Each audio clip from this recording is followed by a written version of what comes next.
And as far as your mayor is concerned, I see you should say their mayor,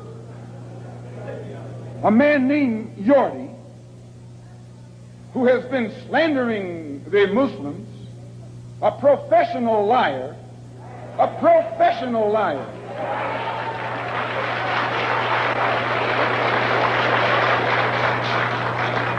who has mastered the art of using half-truths, put it in the paper that they broke into our religious place of worship and got records that they can use to prove that most of us have criminal records.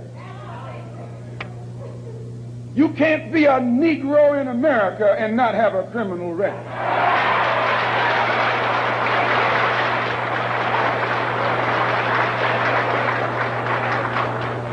Martin Luther King has been to jail.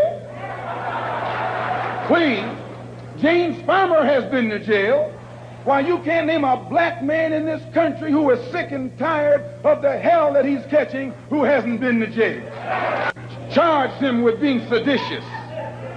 They put Moses in jail. They put Daniel in jail. Why, you haven't got a man of God in the Bible that wasn't put to jail when they started speaking out against exploitation and oppression.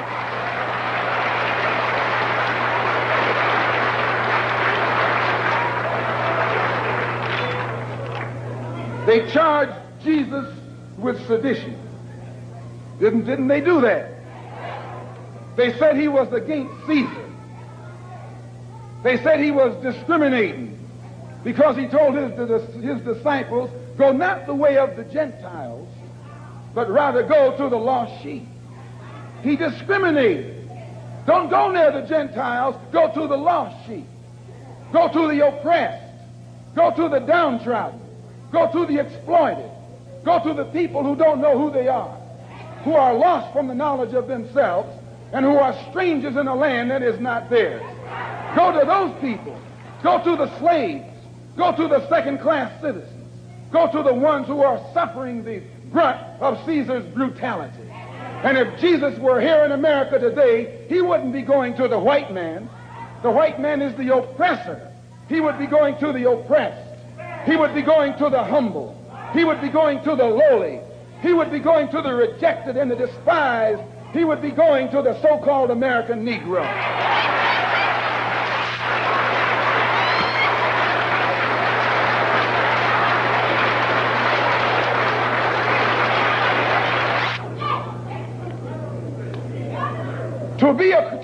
To have once been a criminal is no disgrace.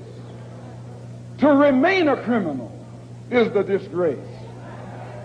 I formerly was a criminal. I formerly was in prison. I'm not ashamed of that. You never can use that over my head. And that he's using the wrong stick. I don't feel that stick.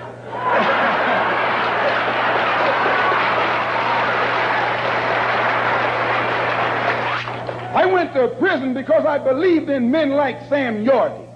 I went to prison because I trusted men like Sam Yorty. I went to prison following the philosophy of men like Sam Yorty. But since I've been following the Honorable Elijah Muhammad, I have been reformed, and that's more, please. That's more than Sam Yorty and Chief Parker and all these other white politicians have been able to do with the inmates in the prisons of this state. They should give Mr. Muhammad credit. They should give Mr. Muhammad credit for reforming and rehabilitating men whom they have failed to reform and rehabilitate.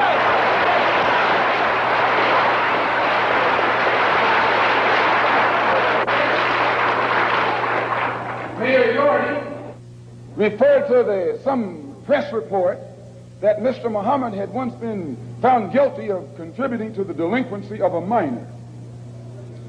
He failed to explain purposely that in 1934, the Honorable Elijah Muhammad refused to send his children to the white schools in Detroit, Michigan that were teaching you about little black Sambo. That's the minor that he contributed to the delinquency of. You see, this vicious, fork-tongued white man has been able to take lies and make you turn against those who want to help you and make others turn against you. This is the contributing to the delinquency of a minor that this mayor, or man who calls himself mayor, is talking about. In the same article, he said that the Muslims are the same people who rioted in the United Nations. Someone should pull his coat and let him know that at the present moment, there are $6 million worth of suits leveled against two of New York's leading newspapers for making the mistake of charging the Muslims as being involved in those United Nations riots.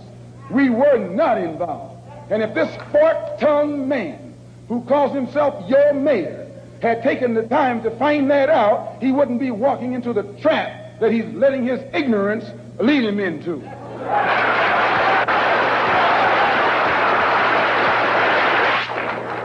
And if you would take the time to read the Washington Post that came out the Sunday after that incident took place, the Washington Post pointed out on the front page that the Muslims had nothing to do with the UN riots. And they quoted, in saying so, the person who was at that time the commissioner of police in New York City. See, it's lies that the white man has spread about the Muslims to try and make you afraid of the Muslims, or to try and make you think that the Muslims were a criminal element, an uncouth element, and things that you would not like to be associated with. Also, they say that I'm just clearing these things up, and then we're going to get into what happened. They also say that the Honorable Elijah Muhammad was a draft dodger. No, he wasn't. He just refused to go to the army because he was a man of peace. He was a minister of a religion of peace. He was teaching peace. So he outright refused to go to the army. That's not draft dodging. That's intelligence.